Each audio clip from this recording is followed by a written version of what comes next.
이 시간 하나님께서 우리에게 허락하시는 말씀은 신약성경 고린도전서 13장 4절부터 7절까지 말씀입니다. 우리 정성 다해서 함께 받들어 읽습니다. 사랑은 오래 참고 사랑은 온유하며 시기하지 아니하며 사랑은 자랑하지 아니하며 교만하지 아니하며 물에 행하지 아니하며 자기의 유익을 구하지 아니하며 성내지 아니하며 악한 것을 생각하지 아니하며 불의를 기뻐하지 아니하며 진리와 함께 기뻐하고 모든 것을 참으며 모든 것을 믿으며 모든 것을 바라며 모든 것을 견디느니라. 아멘. 오늘 저는 함께 읽은 말씀을 가지고 가정의 달을 허락하신 하나님께 먼저 영광 돌리며 사랑으로 만들어가는 집이라고 하는 제목으로 주신 말씀을 여러분과 함께 은혜로 받으려고 합니다. 우리 하나님의 은혜와 평강이 여러분 가운데 가득하길 원합니다. 많은 가정에서 선한 영향력이 나타나서 그 가정을 복되게 하는 경우를 많이 봅니다. 결국은 부모가 자녀에게 좋은 영향을 끼칠 때 그 자녀가 더 귀하게 자라고 결국은 사회와 민족의 동량으로 자란다라는 얘기를 할 수 있는 것이고, 더 나아가 하나님 나라를 세워나가는 귀한 일꾼이 된다는 얘기를 할 수 있는 것입니다. 제가 그래서 먼저 부모, 특별히 아버지에 관한 얘기를 잠깐 하려고 합니다. 딕이라고 하는 이름을 가진 아버지가 있었습니다. 그의 아들 이름은 릭이었습니다. 딕과 릭. 릭은 태어날 때 탯줄이 목에 감겨서 뇌에 산소 공급이 중단된 상태였다고 합니다. 그래서 뇌성마비와 경련성 마비 때문에 움직일 수도 없었고 말할 수도 없었다는 것이죠. 태어난 지 8달 후 의사는 부모에게 아들을 포기하라고 했답니다. 식물 인간이 될 것입니다 라고 하면서 말이죠. 하지만 아버지는 아들을 포기하지 않았습니다. 시간이 좀 흘러서 릭이 컴퓨터로 언어를 사용하게 되었죠. 아버지, 어머니 정도의 간단한 단어를 쓸 수 있게 된 것입니다.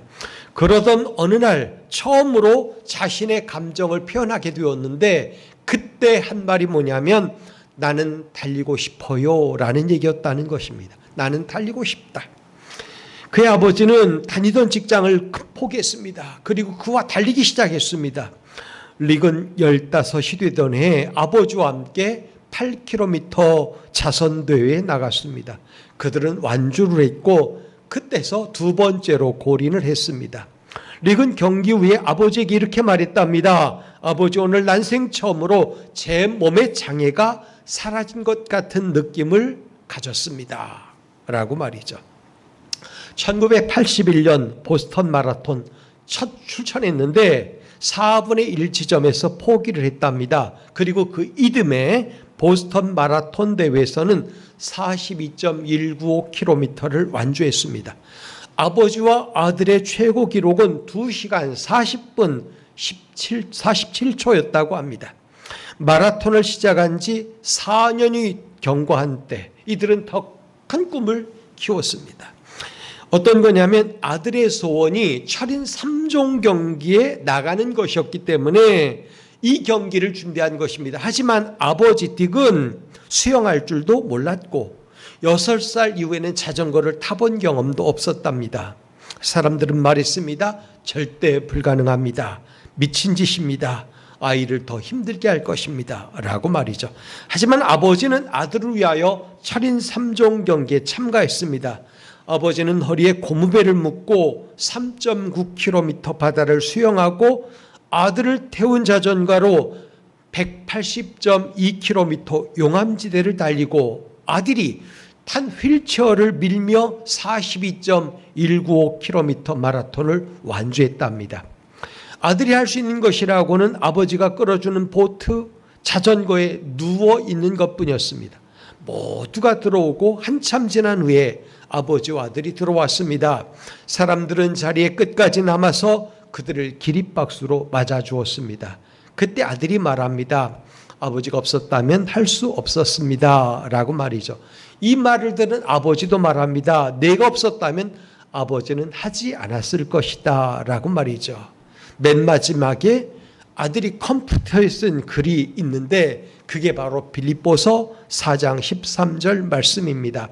그게 뭐죠? 내게 능력 주시는 자 안에서 내가 모든 것을 할 수 있느니라. 리건 보스턴 특수교육 분야 컴퓨터 전공으로 박사학위를 받았답니다. 리건 컴퓨터를 통해 말합니다.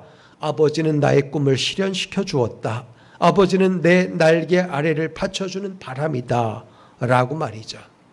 이와 비슷한 경우가 굉장히 많지만 여러분이 아는 골프 황제 타이거 우즈의 얘기입니다. 사상 4번째 미국에게 자유메달을 받은 사람인데 이 사람은 아버지를 잃고서 홈페이지에 이렇게 써놨답니다. 아버지가 아니었다면 오늘의 나는 없었을 것입니다 라고 말이죠. 그의 아버지는 아들이 2살 때부터 골프 스윙을 가르쳤습니다. 그리고 아들이 학교 숙제를 끝난 뒤에야 골프 연습을 시켰습니다. 우주의 아버지는 자서전에서 이렇게 말했답니다. 나는 아들이 골프와 인생 모두에서 승자가 되도록 가르쳤다라고 말이죠. 여러분, 이 세상에는 많은 조직이 있고 기구가 있고 제도가 있습니다. 하지만 하나님께서 직접 세우신 조직체는 2가지인데 그가 하나가 뭐냐면 교회고 또 하나가 가정이에요. 제일 먼저 가정을 세우셨죠. 물론 교회보다 가정을 만드셨는데 교회든 가정이든 하나님의 집이기 때문에 거룩한 백성들이 모여 있는 곳이기 때문에 결국은 교회인 것입니다. 가정은 교회와 더불어 하나님이 세우신 이 땅의 신성한 조직체입니다. 하나님이 이 땅에 만드신 최초의 기관이 가정이에요. 이 가정이라는 커다란 지붕을 받치고 있는 기둥이 2이 있는데 하나는 자녀이고 또 하나가 부모입니다. 만약 가정에 부모가 없다면 아이들만 있을 때는 굉장히 어렵죠. 또 마찬가지로 거꾸로 말해도 자녀는 없고 부모만 있다면 굉장히 쓸쓸하고 적적할 겁니다. 2 건강한 기둥이 함께 만나고 받쳐져 있을 때 복된 가정이 되는 것입니다. 그래서 어떤 사람은 이렇게 말합니다. 아이들만 있는 집은 고아원이고 노인들만 있는 집은 양로원이다 라고 말이죠. 영국 사람들은 돈을 벌면 먼저 노인들을 위해 쓰기 때문에 영국을 노인의 왕국이라고 말한답니다.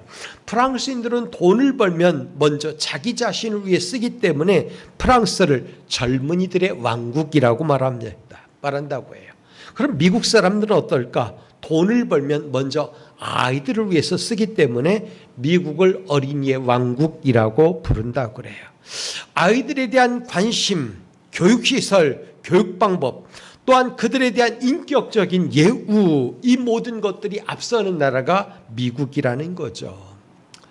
가정은 건강한 영향력이 작동하는 곳이에요. 교육학에서도 동기가 굉장히 중요한 단어로 사용이 되는데 무엇에 자극을 받고 무엇에 영향을 받느냐에 따라서 달라진다. 사람도 달라지고 환경도 달라지고 그리고 또한 나아가는 방향도 달라진다는 거죠. 유명한 호텔 홀리데이 인 서울 또는 홀리데이 인 호텔, 이게 이제 전국 세계적으로 있는데 35주년을 기념하여 조사한 설문조사가 나왔습니다. 인생에 가장 큰 영향을 끼치는 동기가 뭐냐 이렇게 말할 때 대부분의 사람들이, 물론 100%는 아니에요, 50% 넘는 사람들이 그 동기로 가정을 꼽았다는 겁니다. 그 외에도 자부심도 있고 돈도 있는 거죠. 결국 인간의 삶에 가장 중요한 영향을 끼치는 것은 가정이라는 거예요. 전 그래서 가정이 더욱 소중한 가치로 저와 여러분에게 자리 잡게 되기를 바랍니다. 바울은 고린도전서 12장에서 성령의 은사를 말합니다. 그리고 마지막 부분에 가면 더 큰 은사를 사모하라 라고 말끝을 맺습니다. 그리고 오늘 우리가 읽은 13장인데 사랑에 관한 놀라운 이야기를 시작합니다. 그것은 바울이 말한 바 더 큰 은사가 바로 사랑이기 때문에 얘기를 한 거예요. 이 사랑은 삶의 기준이 되며 모든 것에 가치가 되는 것이죠. 모든 것이라고 할 수 있어요. 그래서 선지자와 율법의 강령, 그것이 사랑이다. 즉 하나님을 사랑하고 이웃을 내 몸과 같이 사랑하라. 이게 바로 율법과 선지자의 강령이라고 이렇게 말을 했어요. 그러므로 사랑은 성도의 신앙과 삶의 기준이라고 말할 수 있는 것입니다. 바울은 지금 그 사랑에 관해 이야기를 하는 겁니다. 가정의 달에 오늘 본문을 선택한 것은 바울이 말한 바 그 사랑이 가장 복되게 꽃피워야 할 곳이 가정이기 때문에 그러는 것입니다. 성도의 가정은 특별히 남들의 가정보다 더 달라야 돼요. 세상의 어떤 가정보다 더 넘치는 사랑이 흘러야 되고 그 집은 사랑으로 만들어가는 집이 되어야 되는 거예요. 사랑이 샘솟는 집, 이런 집이 되어야 되는 거예요.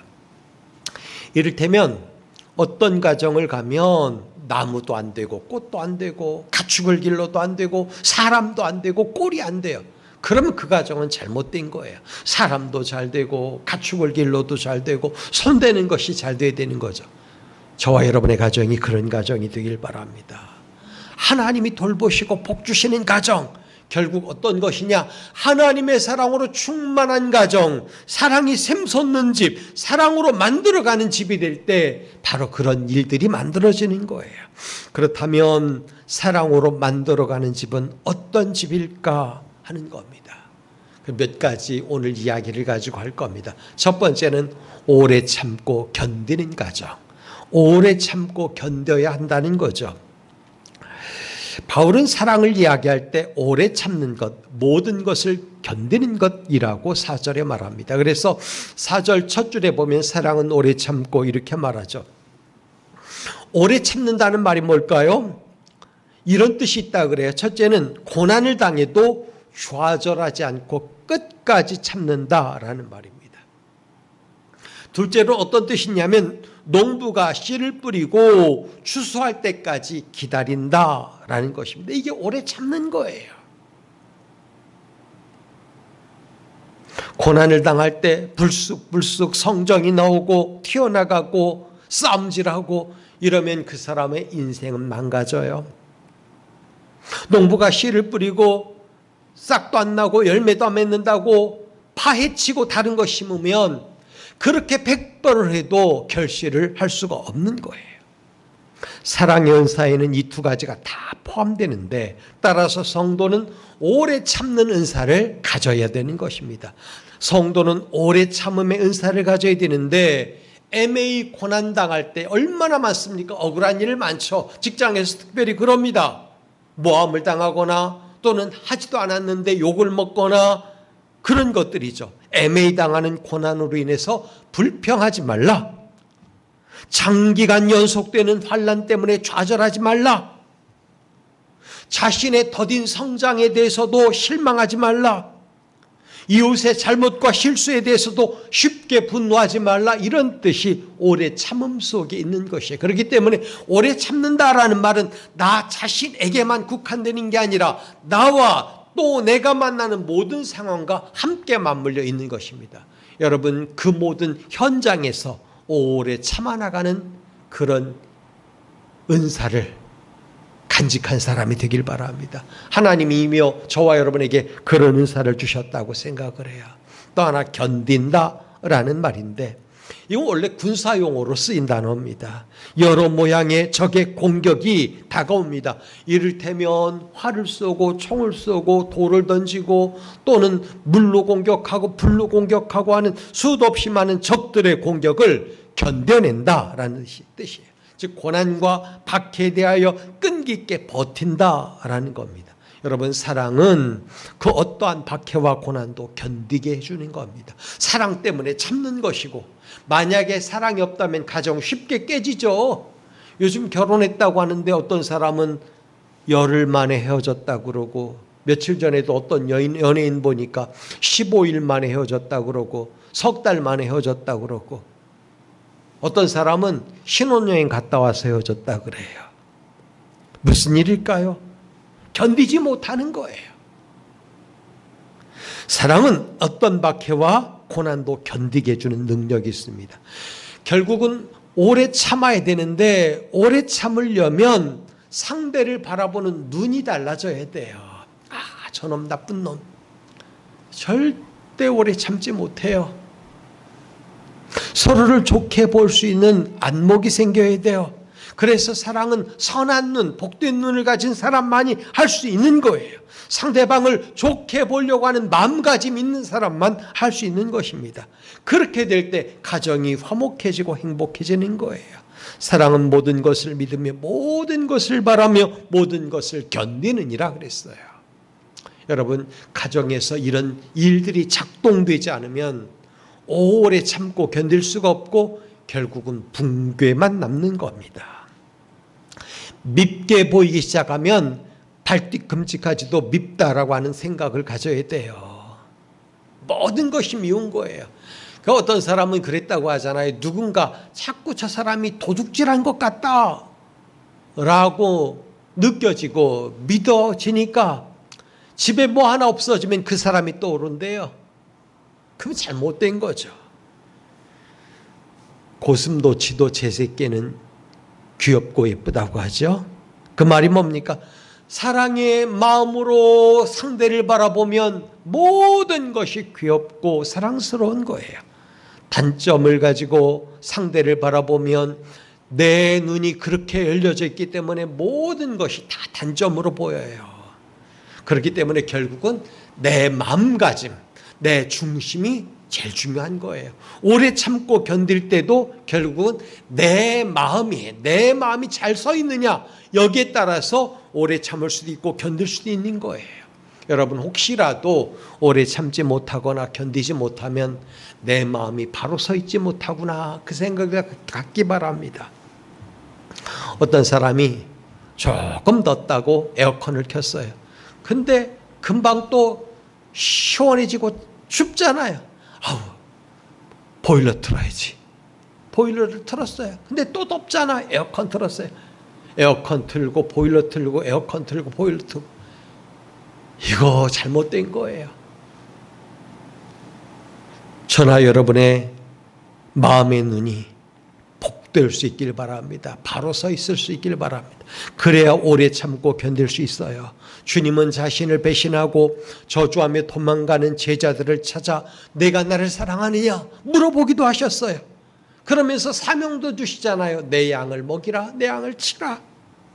그 따뜻한 격려와 만나주심이 결국 훗날 위대한 대사도를 만든 거예요. 고양이와 재판관이라고 하는 이야기가 있어요. 간단한 이야기인데, 인도의 어느 지방에서 4사람의 상인이 똑같이 돈을 투자했습니다. 그리고 목화를 사다가 그 창고에 가득 재워놓은 겁니다. 나중에 좀 값이 오르면 팔려고 한 거죠. 근데 창고에 자꾸 쥐가 들어서 목화를 상하게 하기 때문에 아이디어를 내고 함께 합의한 게 뭐냐면 고양이 한 마리를 사서 쥐를 쫓거나 잡기로 한 거예요. 근데 다 합의가 된 게 아니에요. 돈에 인색한 장사꾼들이라 고양이 한 마리를 값을 4등분으로 해서 고양이 다리 하나씩 맡기로 한 겁니다. 그래서 왼편, 오른편, 앞다리, 왼편, 오른편, 뒷다리 하면서 각각 한 다리씩 맡기로 했는데 어느 날 고양이가 왼쪽 앞다리를 다치게 된 거예요. 그래서 이쪽 앞다리를 붕대로 감아주었습니다. 앞다리의 주인이. 근데 얼마 후 이 고양이가 난로에 너무 가까이 있다가 기름 묻은 붕대에 그만 불이 붙고 말았어요. 이리 뛰고 저리 뛰고 그러다가 목화를 홀랑 태우고 말았습니다. 이 일을 알게 된 상인들이 화가 머리끝까지 나가서 붕대를 감아준 고양이의 주인, 그 주인을 상대로 소송을 걸었습니다. 다친 다리에 기름 붕대를 감았기 때문에 생긴 일이라고 고소를 한 거예요. 여러분, 이 고소가 맞을까요? 틀릴까요? 고소의 내용을 다 들은 재판관이 이렇게 판결했답니다. 만약 고양이 다리에 불이 붙었을 때 그 고양이가 가만히 앉아 있었다고 하면, 다른 3다리가 가만히 있었다면, 태워버렸다면 고양이는 꼼짝도 못하고 혼자 타 죽고 말았을 것이고 목화에 불이 안 붙었을 것이다 이거예요. 근데 3다리가 그 고양이를 끌고서 목화가 있는 곳으로 갔으니까 그 때문에 문제가 생긴 것이다. 즉 고소한 사람들의 책임이다. 이렇게 말해준 거예요. 결국 다친 다리의 소유주에게는 죄가 없다. 고양이를 움직이게 한 나머지 세 다리의 주인에게 잘못이 있다 라고 판결을 했다는 겁니다. 물론 따지고 보면 이 사람도 저 사람도 그렇게 말할 형편은 아닌 거죠. 왜 그렇게 판결을 했을까 곰곰이 생각해 보죠. 탓하고 서로 책임 추궁하니 관계가 깨지고 문제가 커졌다는 거예요. 여러분, 성도라고 하는 사람은 이미 하나님께서 그들의 마음과 그들의 눈을 바꿔주셨어요. 선하고 복된 마음, 선하고 복된 눈으로 바꿔주셨단 말이에요. 그걸 가지고 세상을 보고 그 마음으로 세상을 읽어내가야 되는 거예요. 아무리 훌륭한 사람도 단점은 있는 법이고 아무리 몹쓸 사람 같아 보여도 일부 장점이 있는 거예요. 그러니 여러분, 오래 참고 견딜 수 있는 주의 건강한 자녀들이 되길 바랍니다. 두 번째 이야기는 오늘 말씀에서 서로 이해하십시오라는 거예요. 5절 말씀을 보면 물에 행하지 아니하며 자기의 유익을 구하지 아니하며 성내지 아니하며 악한 것을 생각하지 아니하며 라고 말을 했습니다. 화를 품거나 화를 내는 것, 만병의 근원이라고 말하죠. 그래서 화가 많은 사람은 결국 환자가 돼요. 정신적으로 이상해지거나 생각이 삐뚤어지거나 또는 몸의 건강을 잃거나 그런단 말이죠. 어느 교회 사모님에게 호흡장애가 있었대요. 알고 보니 화를 오래 참았기 때문이래요. 대부분 목사의 아내들은 화를 많이 참는 사람들이에요. 왜? 목사가 교회에서 여러 사람들에게 시달리다 보면 화가 많고 그걸 풀 수 있는 곳이 집밖에 없거든요. 집에서 자녀들에게 풀겠어요. 결국 아내에게 풀었기 때문에 아내가 그 화를 다 참다가 보니까 화병이 생겼다는 거예요. 그것도 잘못인 거죠. 방울뱀은 몹시 화가 나면 제 몸을 문대요. 애들 가운데도 아이들도 막 화난다고 짜증난다고 제 살을 뜯거나 꼬집거나 심지어는 무는 아이들도 있어요. 자기 자신에게 상처를 입히는 거죠. 결국 화를 많이 내는 사람, 잘 내는 사람은 이해지수가 높지 않은 사람들이에요. 누가 이해지수가 높을까요? 대체로 고생을 해본 사람, 인생에 쓴 경험을 해본 사람, 그런 사람들이 어떻게 말하냐면 다 그런 거야. 그럴 수도 있어. 살다 보니 그런 경우도 있더라. 이렇게 말하면 넉넉한 마음으로 이해를 해주는 거예요. 근데 지금은 어떻게 자라요? 자기만 알아요. 그리고 부모가 자녀에게 가르칠 때도 내가 가장 중요한 사람이야. 물론 맞죠. 중요한 사람인 거. 근데 양보하지 마. 밟고라도 올라서야 돼. 이렇게 하다 보니까 남들에 대해서 마음 하나도 내려놓지 않아요. 그렇게 가르친단 말이죠. 그러나 올바른 부모라면 입장 바꿔서 생각하는 기준도 가르쳐줘야 되고 상대의 여러 연약함도 받쳐줄 수 있는 사람으로 길러줘야 되는 거죠. 결국 상대편을 배려할 줄 아는 가정은 사랑이 충만한 가정, 사랑으로 만들어가는 집이 된다는 거예요. 이렇게 서로를 이해해 주려고 하는 애쓰는 가정, 이렇게 될 때 그 가정은 결국 저는 하나님이 주시는 복과 은혜를 마음껏 받아 누리는 귀하고 복된 가정이 될 거라고 생각을 합니다. 보통 집은 시부모가 있고 아들 내외가 있고 자녀들이 있죠. 이게 전통적인 가정이에요. 지금은 다 분가를 해서 각각 흩어집니다마는 며느리들에게 그래서 예전 사람들은 이렇게 말해요. 시어른에게 이렇게 생각하라는 거죠. 내가 시어머니라면 나 같은 며느리를 두었을 때 섭섭하지는 않았을까 생각해 보라는 거죠. 반대로 또 시어머니들은 며느리에게 이렇게 생각하는 거죠. 내가 젊은 며느리였다면 저 정도라도 했을까라는 거죠. 즉 입장을 바꿔놓고 생각해 보라는 거죠. 입장을 바꿔놓고 생각하니까 충분히 이해가 되는 거예요. 그럴 수 있다라고 여겨지는 겁니다. 자식은 자식 입장에서 말하고 부모는 부모 입장에서 말하지만 상대 입장에 들어가서 이해해 주려고 하면 이해 안 될 게 없는 거예요. 그러니 사랑의 마음으로 서로를 이해하기 시작하면 누구라도 먼저 섬기려고 할 거고 배려해 주려고 할 거고 자기를 내려놓으려고 할 거라는 거예요. 옛날에 어떤 가정이 있었답니다. 여러분도 들어봤을지 모르겠는데 하루는 아들이 바지를 사왔는데 길다고 하면서 줄여달라고 말을 했습니다. 12시쯤 아내가 조용히 일어나 바지를 줄여서 다려 놓았습니다. 그러니까 필요하다라고 하는 만큼 잘라서 줄여놓은 거예요. 근데 3시쯤 어머니가 일어나서 며느리가 고단한데 언제 이 일을 하랴 하면서 다시 조금 잘라가지고 줄여놓았다는 거예요. 다려놓은 거죠. 시누이도 새벽에 일어나 그만큼 잘라서 걸어놓았어요. 아침에 일어나서 아들이 바지를 입으려고 하니까 보니까 거의 7보 바지가 되어 있었다는 거예요. 여러분, 그 가정 그것 때문에 화나고 짜증났을까요? 아니라고 생각을 합니다. 서로 배려하고 존중해 줬으니 그만큼의 사랑의 파이가 커졌을 겁니다. 성도 여러분, 서로 이해하며 섬기는 생활을 하는 귀한 가정 만들길 바랍니다. 그래서 가정은 다른 어떤 곳보다도 용납이 잘 되는 곳이에요. 왜? 이해하니까. 이해해. 내 말도 이해해. 내 행동도 이해해. 그렇기 때문에 사랑은 보금자리인 거예요. 서로를 품어주고 잘 자라서 부하게 만드는 그런 곳이 되는 겁니다. 저는 저와 여러분의 가정이 그런 가정이 되길 바랍니다. 마지막으로 한 가지 더 하면 기대하며 기다리는 가정이 되어야 돼요. 7절 보면 뭐라고 합니까? 모든 것을 참으며 모든 것을 믿으며 모든 것을 바라며 모든 것을 견디느니라 이렇게 말하죠. 어떤 여인이 있었는데 매사 불평이 많았습니다. 그래서 나는 이 가정에서 남편과 더 이상 살기 싫다라고 생각하면서 하나님께 기도를 하기 시작했습니다. 하나님, 저를 데려가 주세요. 이혼할 수는 없으니 저를 데려가 주세요 그랬다는 거예요. 이때 천사가 나타났답니다. 그냥 얘기예요. 하나님께서 내 기도를 들으셨다. 마지막으로 집안을 청소하거라 그랬어요. 그래서 이 여자가 그 정도는 못 해주려 하면서 마지막 서비스 한번 해준다 하는 심정으로 집안을 깨끗이 청소를 했습니다.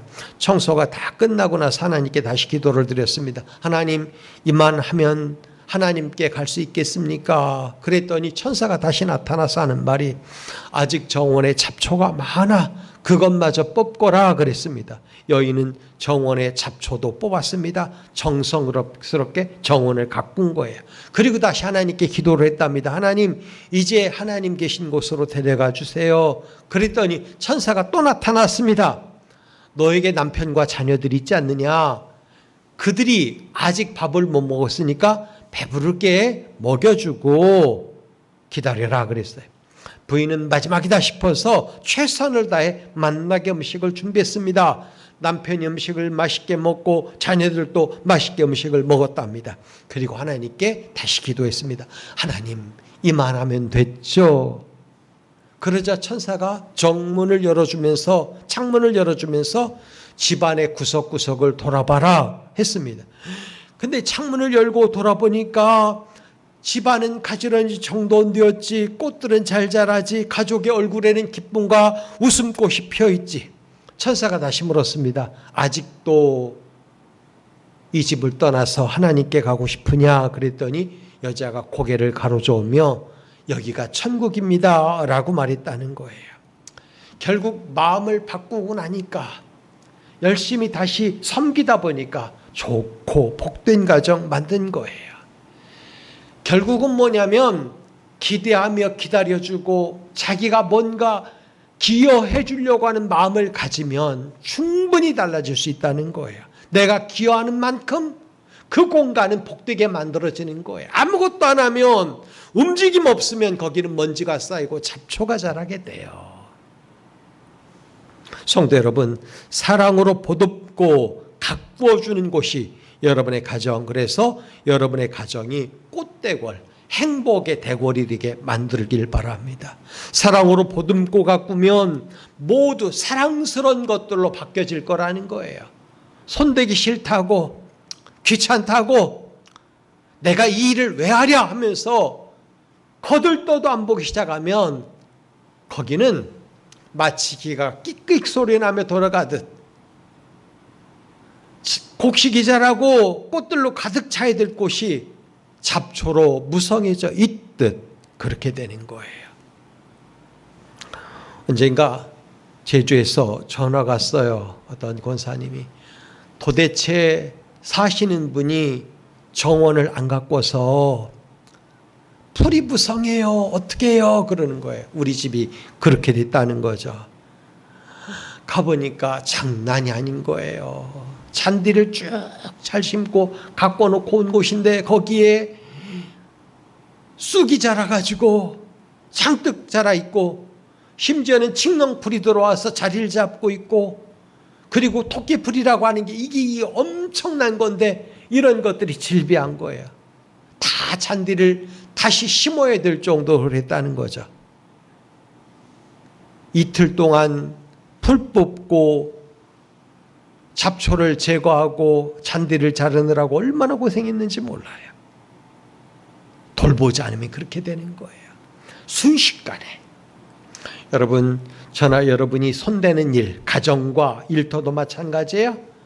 정성스럽게 사랑으로 가꾸면서 잘 되기를 기대하고 잘 될 때까지 기다려줄 수 있는 여러분이 되길 바랍니다. 그래야만 여러분의 집이, 여러분의 가정과 일터가 복된 곳, 열매 맺는 곳이 될 거예요. 하나님이 그런 곳에 반드시 귀한 열매를 해 주실 거라는 거예요. 이런 얘기하고 마칠까요? 아는 얘기겠지만 사자가 생일 파티를 열었답니다. 근데 이 사자는 고기를 무척 좋아합니다. 파티에 오는 동물들에게 선물로 고기를 가져오너라 이렇게 얘기를 했습니다. 대부분 고기를 들고 왔는데 원숭이는 고기를 구할 수 없어서 바나나 3개를 들고 왔답니다. 사자는 화가 잔뜩 났습니다.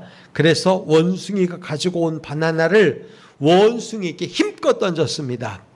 원숭이는 사자가 던진 바나나를 2개째 맞고 몸이 아파 아이고 하다가 갑자기 웃기 시작했어요.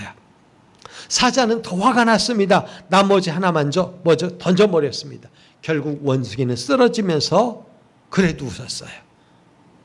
근데 원숭이는 왜 웃었을까요? 그 이유가 뭐냐면 저 멀리서 토끼가 오는데 이 토끼는 고기를 구할 수 없어서 늙은 호박 3덩이를 낑낑대며 들고 오더라는 거예요. 토끼가 호박으로 맞을 생각을 하니까 얼마나 고소하고 재밌든지 웃었다는 거예요. 여러분, 이런 생각 갖고 가정 못해요. 일터에서도 고소하다, 쌤통이다, 잘 됐어 이러면 그 직장도 좋은 직장이 아닌 거예요. 여러분, 사랑으로 연걸어가는 가정, 사랑으로 만들어가는 집은 서로 오래 참고 견디는 곳이에요. 사랑으로 연걸어가고 만들어가는 집은 이해하며 섬겨주는 곳이에요. 그리고 기대하며 열매가 맺을 때까지 기다려주는 곳이에요. 그런 가정 되기를 주님의 이름으로 축복하고 여러분도 그런 가정 만들어가는 사람이 되기를 주님의 이름으로 부탁드립니다. 기도하겠습니다. 존귀하신 아버지, 가정의 달을 맞이하여 주님이 주신 말씀을 가지고 사랑으로 만들어가는 가정은 어떤 가정일까 생각해보며 은혜를 나누었습니다. 하나님, 주께서 가신 귀한 가정들이 사랑으로 만들어가는 복된 가정이 되게 하여 주옵소서. 특별히 사랑의 질이 좋고 아름답고 향기가 나고 행복한 그런 사랑이 수놓아져가는 복된 가정들이 되게 하시고 그곳에 속한 모든 식구들이 하나님의 사랑으로 심령도 충만하고 생각도 바로 서고 손가짐도 몸놀림도 아름답고 복된 그런 귀한 주의 백성들이 다 되게 하여 주옵소서. 하나님, 결국 그 가정이 선한 영향력을 끼쳐 주변의 가정들도 변화시켜 나갈 수 있도록 주님이 우리에게 은혜 베풀어 주옵소서. 예수 그리스도의 이름으로 기도하옵나이다. 아멘.